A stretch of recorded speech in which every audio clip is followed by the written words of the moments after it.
Kahapon ay ipinakita ng mga lalaking housemates ang kanilang lakas sa pamamagitan ng mud wrestling. Introducing Robbie Kilabot Domingo.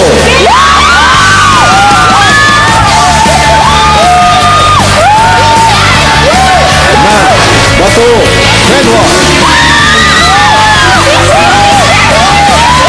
DJ Caraco Falcon.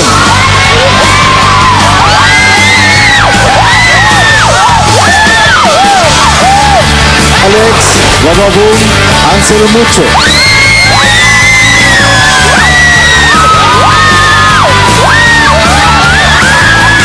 At Imaikan Baby Fat On.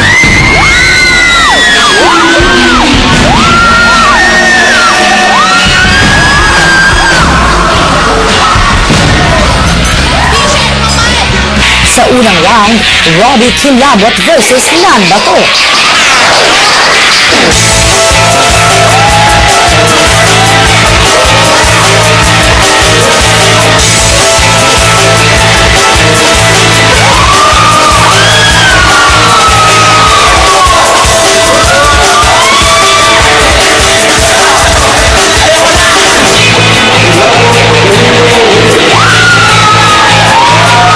Ang sumunod, EJ Baraco versus Alex Rabavun.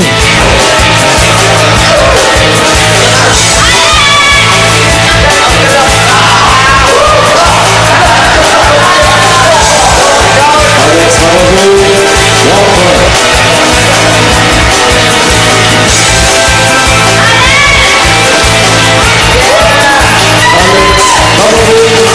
Ansel Mucho wins.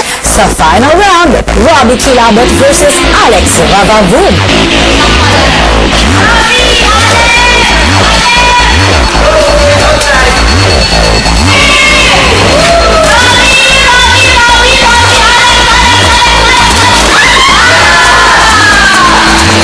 Ang panalo, Alex Wababung Ansel Mucho.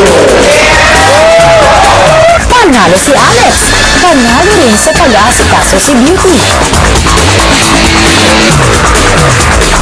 But wait, hindi pa tapos ang laban. Ngayon naman, Alex Rabavun versus Mike and Baby Fat.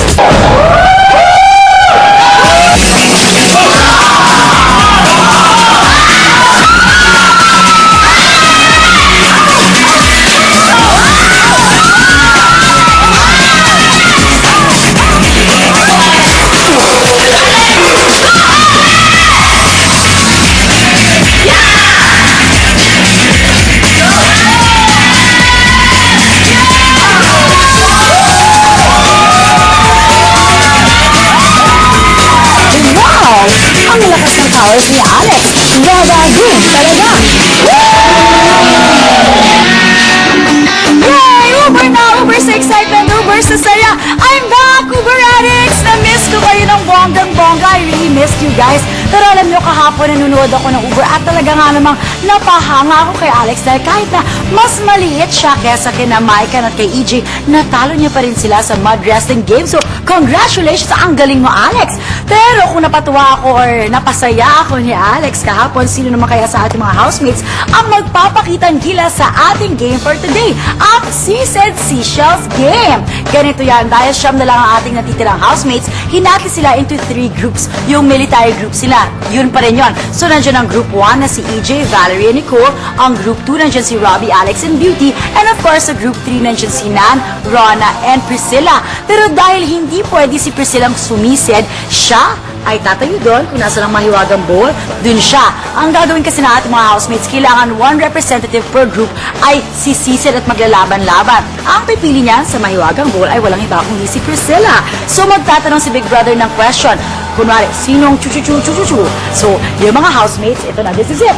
Woo! Ah! Okay, kailangan nila sumisid. Ganito.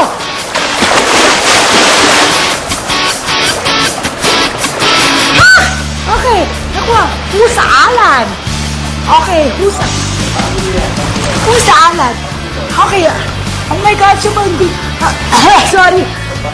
Ang lamig pala nito talaga. Ang gulo itong si Alan. So, kailangan siya sumisid ulit, tapos kumuha ng samor. Naku, mahihirapan ang ating mga housemates. Pero bago ang ating bonggang-bonggang game, eto muna tuloy-tuloy pa rin ang taas ng ating house player ng bayan na si Maiken.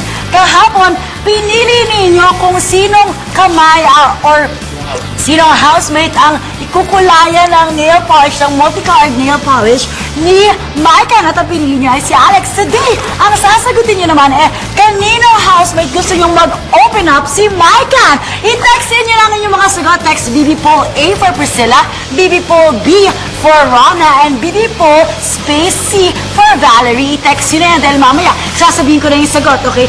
Dahil tuloy, wow, sige, come on. Dahil tuloy-tuloy pa rin ang task ng ating mga housemates na mag-prepare sa military training. Kinailangan nilang humuli at kumain ng mga palaka! Yes!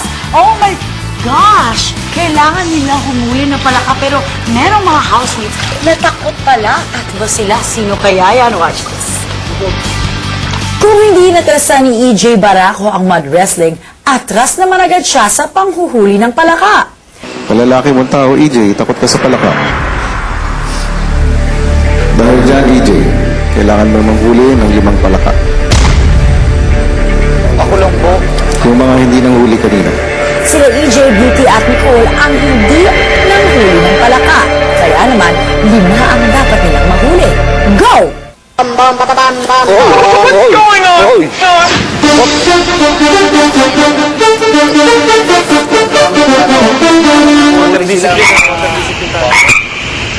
Lima! Pagkatapos ni EJ, si Beauty naman ang manghuhuli ng 5 palaka. Wala na ni!